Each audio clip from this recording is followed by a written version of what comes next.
Have you ever had a parent, a grandparent, or even a coach tell you to do something? You knew exactly what they wanted, but you still didn't do it. Maybe you thought, I'll do it later, or they can't make me do this. We've all had moments where we dig our heels in, not because we don't understand, but because we don't want to give in. The truth is, the longer we refuse to listen, the worse it actually gets. I remember being a preteen who wanted to hang out with my friends like most preteens do, and my mom told me to clean my room first. Instead of just doing it, I ignored her. I acted like I didn't hear her at all. Something that would have taken me 10 minutes turned into an hour of frustration. And in the end, I didn't even get to go outside, which is crazy. So the longer I resisted, the more consequences I earned. If I would have just humbled myself and listened, it would have been easier. But my pride made it worse.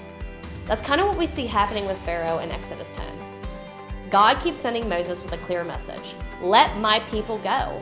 So there's no confusion as to what God wants. Pharaoh knows, but he refuses each time. And each refusal brings another plague.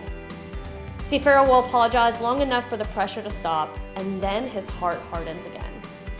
By the time we reach the plague of darkness, Egypt is covered for 3 days. Yet Pharaoh still won't humble himself.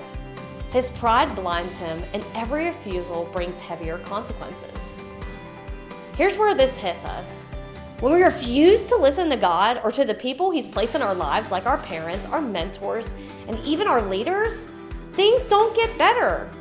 Tension builds, relationships strain, consequences follow, not because God is cruel, but because pride always leads us into a harder place. Pharaoh's story can remind us refusal hardens the heart, but humility opens the door to freedom. His pride kept him stuck in darkness. Do not let that be your story. Humility actually isn't weakness. It's courage. It's saying, God, I'm not in control, you are.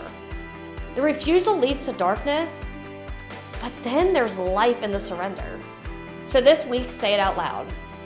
God, I'm not in control, you are. Then choose one area of your life where you've been resisting and take a step of obedience.